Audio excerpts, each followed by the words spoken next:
Hello dear students, once again welcome to the chemistry lecture. આપણે લોકો ધોરણ 11 chapter number 6 એટલે કે ઉષ્માગતિશાસ્ત્ર થર્મોડાયનેમિક્સ કરી રહ્યા છીએ. એમનો આજે 10મો લેક્ચર છે.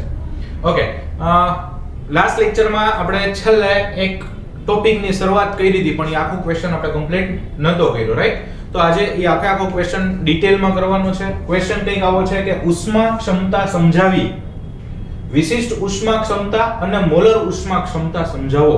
એટલે પહેલા ખાલી ઉષ્મા ક્ષમતા સમજાવવાની છે, એનું સૂત્ર મેળવવાનું છે, અને પછી વિશિષ્ટ ઉષ્મા ક્ષમતા અને મોલર ઉષ્મા ક્ષમતા વિશે ડિટેલમાં આપણે અભ્યાસ કરવાનો છે. એકદમ સહેલો પ્રશ્ન છે.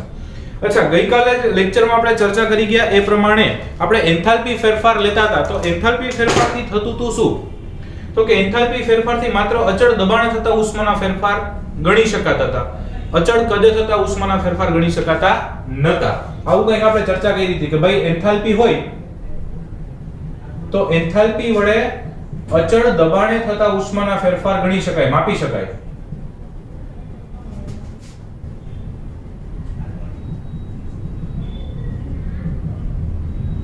પરંતુ અચળ કદે થતા ઉષ્માના ફેરફાર છે ઈ માપી શકાતા નતા.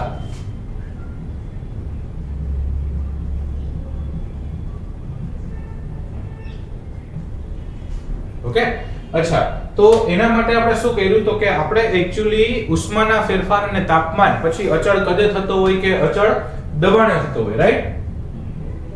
આપણે શું કર્યું? તો કે અચળ કદે અથવા અચળ દબાણે ઉષ્માના ફેરફાર અને તાપમાન એનો સંબંધ મેળવવા માટે એક નવા વિધેયની વ્યાખ્યા કરી. એને આપણે શું કહીએ છીએ? તો કે એને આપણે ઉષ્મા ક્ષમતા કહીએ છીએ. હીટ કેપેસિટી, એને કેપિટલ C વડે દર્શાવાય છે. કેપેસિટી એટલે C, હીટ કેપેસિટી કહેવાય. ઉષ્મા ક્ષમતા શેના માટે વ્યાખ્યાયિત કર્યું? તો કે અચળ કદે હોય અથવા અચળ દબાણે ઉષ્માનો ફેરફાર થતો હોય અને તાપમાન, ઈ બે વચ્ચેનો સંબંધ, ઈ બેને કનેક્ટ કરવા માટે આપણે એક નવું વિધેય આપ્યું. એને આપણે ઉષ્મા ક્ષમતા કહીએ છીએ. ઉષ્મા ક્ષમતા છે ઈ અવસ્થા વિધેય નથી. ઉષ્મા ક્ષમતા છે ઈ અવસ્થા વિધેય નથી. ઓકે, એનો મતલબ કે ઈ અવસ્થા ઉપર આધાર રાખે છે અને અવસ્થા પ્રાપ્ત કરવાની પદ્ધતિ અથવા માર્ગ ઉપર પણ આધાર રાખે છે. એટલે કે ઈ અવસ્થા વિધેય નથી. ઓકે, સ્ટેટ ફંક્શન નથી, રાઈટ? આ સિવાય આપણે કહી શકાય જો અચળ કદે તાપમાન છે એની આપણે વાત કરતા હોય અથવા અચળ દબાણે તાપમાનની વાત કરતા, તાપમાન સાથેનો સંબંધ મેળવવો છે તો ઉષ્મા ક્ષમતાની એક્ઝેક્ટ ડેફિનેશન શું? તો કે પદાર્થનું તાપમાન 1 અંશ સેલ્સિયસ વધારવા માટે જરૂરી ઉષ્માના જથ્થાને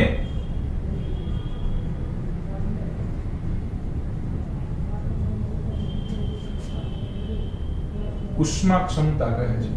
જથ્થાને, તે પદાર્થની ઉષ્મા ક્ષમતા કહે છે. આ એની ડેફિનેશન છે ઉષ્મા ક્ષમતાની, રાઈટ? કે પદાર્થનું તાપમાન 1 અંશ સેલ્સિયસ જેટલું વધારવું હોય, કોઈ પણ પદાર્થ હોય એનું તાપમાન 1 અંશ સેલ્સિયસ જેટલું વધારવું હોય તો એના માટે જરૂરી ઉષ્માનો જથ્થો જરૂરી પડશે. પછી પદાર્થ ઉપર હશે, કેવો પદાર્થ છે, અમુક પદાર્થ માટે વધારે ઉષ્મા જોશે, અમુક પદાર્થ માટે ઓછી ઉષ્મા જોશે. ઈ પોતે પદાર્થ ઉપર આધાર રાખે છે. તો કોઈ પણ પદાર્થનું તાપમાન 1 અંશ સેલ્સિયસ જેટલું વધારવા માટે જેટલી ઉષ્મા આપવી પડે, જરૂરી ઉષ્માનો જથ્થો છે, એને એ પદાર્થની ઉષ્મા ક્ષમતા કહેવાય, રાઈટ? બીજું કે અચળ કદે હોય,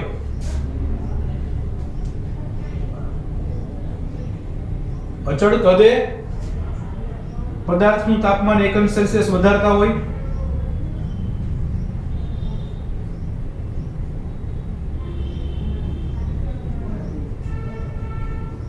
તો એને આપણે CV કહીએ છીએ. કદ એટલે વોલ્યુમ, એટલે અહીંયા કદ અચળ છે એટલે CV કહીએ છીએ. સેમ આવી જ રીતે અચળ દબાણે પદાર્થનું તાપમાન, અચળ કદે છે એવી જ રીતે અચળ દબાણે પદાર્થનું તાપમાન જો 1 અંશ સેલ્સિયસ જેટલું વધારવું હોય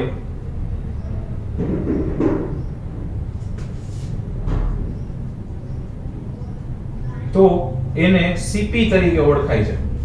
પ્રેશર કોન્સ્ટન્ટ હોય તો P, વોલ્યુમ કોન્સ્ટન્ટ હોય તો V, અને Cp અને Cv ના મૂલ્યો છે એ ઘન અને પ્રવાહી પદાર્થો માટે બહુ મોટો તફાવત જોવા મળતો નથી. Cp અને Cv ની કિંમતોમાં અથવા મૂલ્યોમાં ઘન અને પ્રવાહી માટે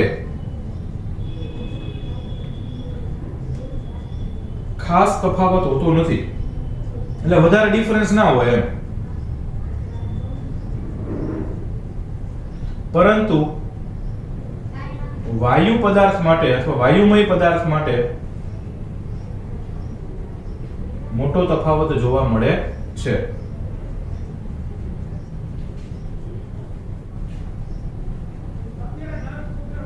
ઓકે, તો Cp અને Cv છે કારણ કે અચળ દબાણે અચળ કદે પ્રક્રિયાઓ થતી હોય. એક Cv એટલે અચળ કદે, Cp એટલે અચળ દબાણે. હવે ઘન પદાર્થ ઉપર તો એના દબાણની કઈ ખાસ અસર થવાની નથી, પ્રવાહી ઉપર ઓછી અસર થશે, એટલે એના કદમાં ફેરફાર ઓછો થવાનો છે, તો એના મૂલ્યોમાં કઈ ખાસ તફાવત જોવા મળશે નહીં.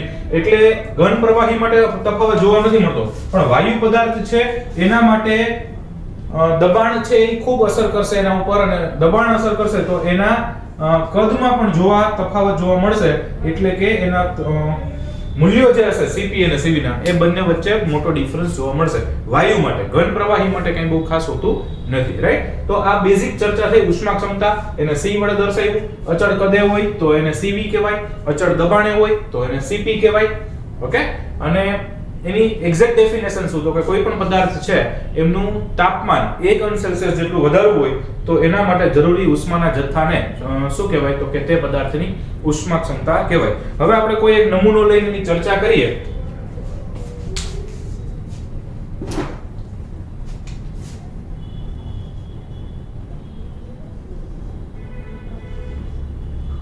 ઓકે, તો માની લો કે કોઈ એક વાયુમય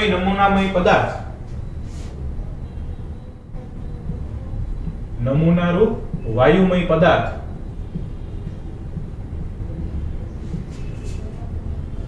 નું તાપમાન T1 થી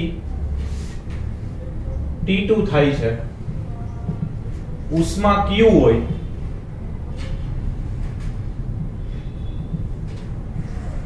અને ઉષ્મા ક્ષમતા C હોય.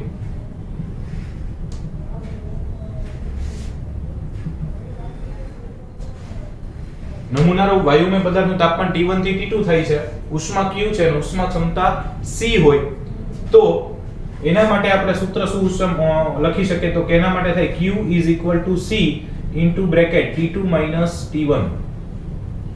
તાપમાનનો તફાવત એટલે T2 - T1, જ્યાં Q બરાબર ઉષ્મા, C બરાબર ઉષ્મા ક્ષમતા અને T2 - T1 એટલે તાપમાનનો તફાવત. અચ્છા, T2 - T1 છે એને તો આપણે ડેલ્ટા T લખી શકીએ કે ન લખી શકીએ? તો કે હા, બિલકુલ લખી શકીએ. તો એના માટે ડેલ્ટા T લખી નાખીએ. તો અહીંયા શું હશે? તો કે Q = C ડેલ્ટા T. આમાંથી હું C ને કરતા બનાવી દઉં. C એટલે ઉષ્મા ક્ષમતા, તેથી ઉષ્મા ક્ષમતા C = Q delta T.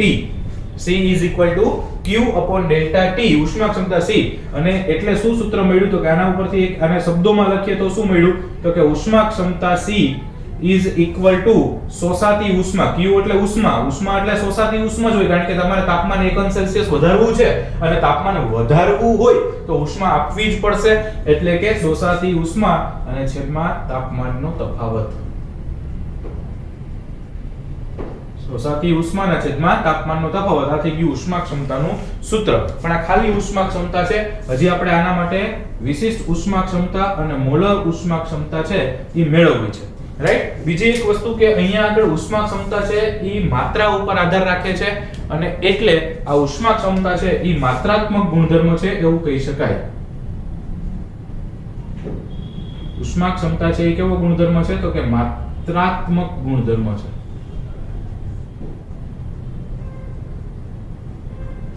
Okay, હવે આ જે ઉષ્મા ક્ષમતા છે એનો એકમ શું થશે? તો કે અહીંયાથી તમે એકમ જુઓ તો ઉષ્મા ક્ષમતાનો એકમ શું થશે? તો કે એનો એકમ થશે ઉષ્મા શેમાં માપીએ? તો કે જૂલમાં. તો તો જૂલ, અને તાપમાન તો કે કેલ્વિનમાં, છેદમાં કેલ્વિન એટલે શું થઈ જશે તો કે કેલ્વિન ઇનવર્સ. તો એનો એકમ શું થયો તો કે એમનો એકમ થયો જૂલ ઇન્ટુ કેલ્વિન ઇનવર્સ થાય. એમનો એકમ શું થશે તો કે જૂલ ઇન્ટુ કેલ્વિન ઇનવર્સ. આટલું ક્લિયર છે? ફાઇન. તો ફરી એકવાર તમે જુઓ આપણે શું કીધું તો કે ઉષ્મા ક્ષમતાની જરૂર શું કામ પડી એ ચર્ચા કરી. ઓકે, પછી અચળ કદે અથવા અચળ દબાણે થતી હોય એના માટે આપણે બેઝિકલી ચર્ચા કરી છે. ઓકે, અને ખાસ કરીને બેયને લાગુ પડે એટલા માટે ચર્ચા કરી છે. પછી અચળ કદે સીવી સીપી એવી વાત કરી. ઘન પદાર્થ માટે તફાવત મોટો ન હોય, પ્રવાહી માટે ના હોય, વાયુ માટે હોય. પછી એક ઉષ્મા કેટલી હોય તો ઉષ્મા ક્ષમતા ઇન્ટુ ડેલ્ટા ટી, એના ઉપરથી ઉષ્મા ક્ષમતાને કરતા બનાવી સૂત્ર મળ્યું. સૂત્ર ઉપરથી જ આપણે એકમ મેળવ્યો છે. ઉષ્મા ક્ષમતા C ઇઝ ઇક્વલ ટુ શું થાય તો કે શોષાતી ઉષ્મા, ઉષ્મા જૂલમાં, આ કેલ્વિનમાં એટલે જૂલ પર કેલ્વિન.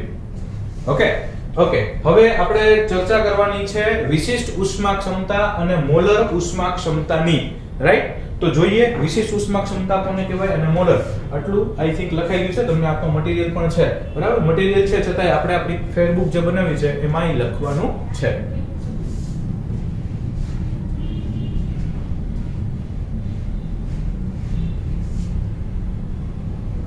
ઓકે, હવે આપણે ચર્ચા કરીએ વિશિષ્ટ ઉષ્મા ક્ષમતા.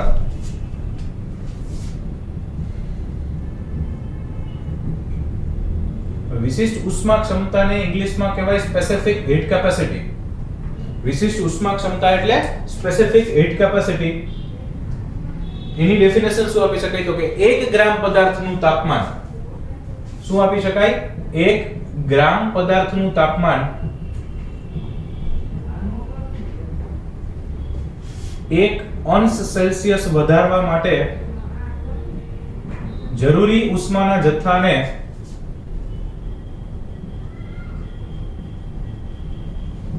વિશિષ્ટ ઉષ્મા ક્ષમતા કહે છે. વિશિષ્ટ ઉષ્મા ક્ષમતા કહે છે. ટૂંકમાં 1 અંશ સેલ્સિયસ વધારે ઉષ્મા ક્ષમતા એટલે જ થાય. ખાલી ફેર કેટલો પડશે તો કે 1 ગ્રામ પદાર્થ. 1 ગ્રામ પદાર્થનું તાપમાન જો તમારે વધારવું હોય તો એને વિશિષ્ટ ઉષ્મા ક્ષમતા કહેવાય. અને વિશિષ્ટ ઉષ્મા ક્ષમતાનું સૂત્ર શું થશે તો કે વિશિષ્ટ ઉષ્મા ક્ષમતા એટલે શોષાતી ઉષ્મા છેદમાં તાપમાનનો તફાવત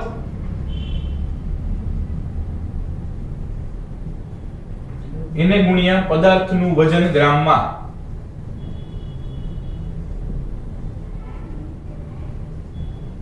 પદાર્થનું વજન શેમાં લેશું તો કે ગ્રામમાં. ઓકે, તો એના ઉપરથી આમનો એકમ શું થશે એટલે આ સૂત્ર થઈ ગયું. જો શોષાતી ઉષ્મા છેદમાં તાપમાનનો તફાવત એઝ ઇટ ઇઝ છે. ખાલી 1 ગ્રામ પદાર્થ છે એટલે અહીં પદાર્થનું વજન ગ્રામમાં લેવાનું છે, બીજું કાંઈ જ છે નહીં. અચ્છા, તો આમનો એકમ શું થશે તો કે વિશિષ્ટ ઉષ્મા ક્ષમતાનો એકમ, વિશિષ્ટ ઉષ્મા ક્ષમતાનો એકમ શું થશે તો કે જો ઉષ્મા શેમાં હોય તો કે જૂલમાં, તો કે જૂલ. તફાવત શેમાં તો કે કેલ્વિનમાં એટલે કેલ્વિન ઇનવર્સ, અને આ શેમાં તો કે ગ્રામમાં એટલે ગ્રામ ઇનવર્સ. શું થશે તો કે જૂલ, કેલ્વિન ઇનવર્સ, ગ્રામ ઇનવર્સ, આવો એમનો એકમ થશે. વિશિષ્ટ ઉષ્મા ક્ષમતાનો એકમ જૂલ, કેલ્વિન ઇનવર્સ, ગ્રામ. એવા ગોખવાનું નથી, આના ઉપરથી ખબર પડી જાય. સૂત્ર આવડતું હોય એના ઉપરથી એકમ લખી શકો. ફાઇન. એના પછીનો ટોપિક જોઈએ મિત્રો, મોલર ઉષ્મા ક્ષમતા.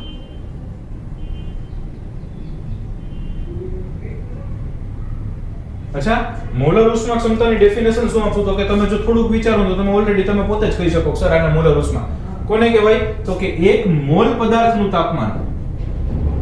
કેટલાનું તાપમાન? 1 મોલ પદાર્થનું તાપમાન 1 અંશ સેલ્સિયસ જેટલું વધારવા માટે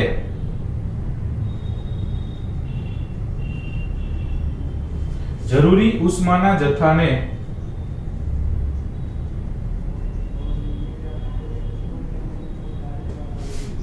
મોલર ઉષ્મા ક્ષમતા કહે છે.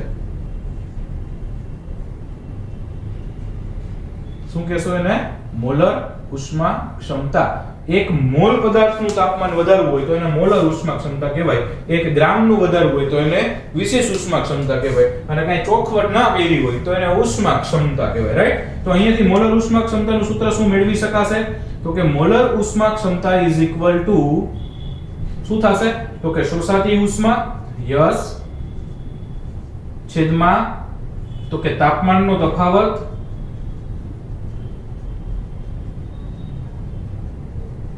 એને ગુણ્યા મોલ અથવા પદાર્થના મોલ, બરાબર, મોલ અથવા પદાર્થના મોલ. તો એના ઉપરથી એકમ શું થશે તો કે મોલર ઉષ્મા ક્ષમતાનો એકમ, મોલર ઉષ્મા ક્ષમતાનો એકમ. ચલો વિચારો, શોષાતી ઉષ્મા તો કે સર જૂલમાં, તાપમાનનો તફાવત તો કે કેલ્વિનમાં, તો લખી નાખો કે કેલ્વિન ઇન્વર્સ. Very good. અને છેદમાં મોલ ઉપર જાય તો કે મોલ ઇન્વર્સ. તો આમનો એકમ શું થશે તો કે joule, kelvin inverse, mole inverse, right. આમનો એકમ થયો joule, kelvin inverse. Gram inverse છે એ વિશેષ ઉષ્મા ક્ષમતાનો હતો, joule, kelvin inverse, mole inverse છે એ મોલર ઉષ્મા ક્ષમતાનો એકમ છે, બરાબર છે. તો આ થઈ ગયું વિશેષ ઉષ્મા ક્ષમતા અને મોલર ઉષ્મા ક્ષમતા. એકદમ ઈઝી છે, કોઈ જ એવું બહુ વધારે અઘરું કે એવું કંઈ છે નહીં. ખાલી 1 ગ્રામ માટે સૂત્ર થોડું બદલશે, 1 મોલ માટે થોડું બદલશે, રાઈટ. લખી નાખો.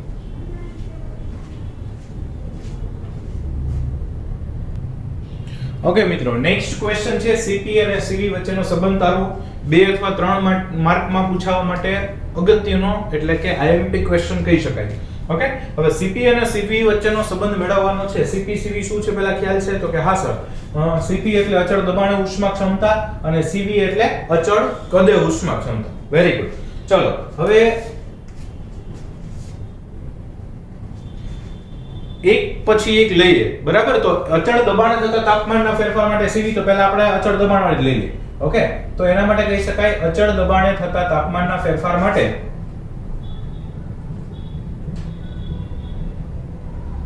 અચળ દબાણે થતા તાપમાનના ફેરફાર માટે ઉષ્મા ક્ષમતા Cp is equal to Qp upon delta T. આવું કંઈક થશે. Cp is equal to Qp upon delta T. અહીંયાથી હું Qp ને કરતા બનાવી દઉં તો કે Qp is equal to Cp delta T. અને Qp બરાબર આપણે આગલી એક થિયરીમાં મેળવી ગયા છીએ. Qp બરાબર શું થાય તો કે એના બરાબર તો ડેલ્ટા H થાય. સપોઝ આમને હું સમીકરણ નંબર 1 આપી દઉં. સમજાય છે?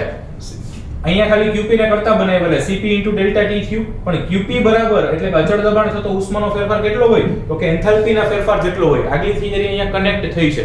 જો આ થિયરી નથી સમજ્યા તો પહેલા આગલા વિડિયોઝ પણ ખાસ જોવા પડશે. ઓકે, ચલો હવે આ અચળ દબાણની વાત કરી, એવી જ રીતે આપણે અચળ કદની વાત કરી લઈ. એટલે કે અચળ કદે થતા તાપમાનના ફેરફાર માટે, અચળ કદે થતા તાપમાનના ફેરફાર માટે ઉષ્મા ક્ષમતાનું સૂત્ર શું થશે તો કે ઉષ્મા ક્ષમતા Cv is equal to Qv upon delta T થશે. Cv is equal to Qv upon delta T થશે. તો એના કરતા બનાવી દઉં તો Qv ને કરતા બનાવી દઉં તો Qv is equal to Cv delta T.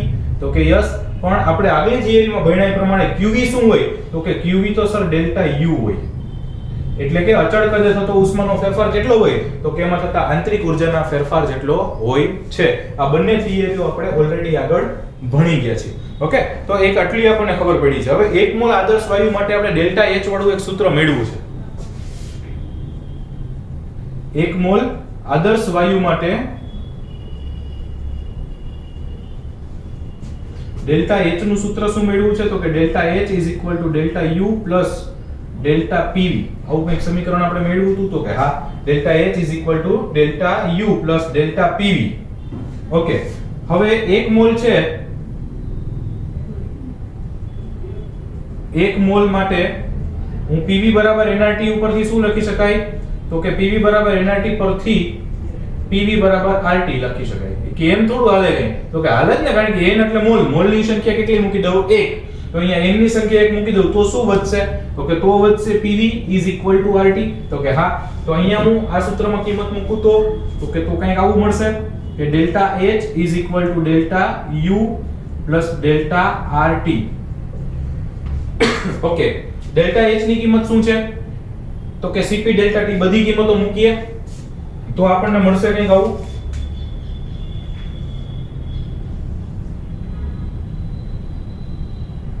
Okay, શું મળશે તો કે ડેલ્ટા H બરાબર કિંમત મૂકું તો શું મળશે તો કે Cp ડેલ્ટા T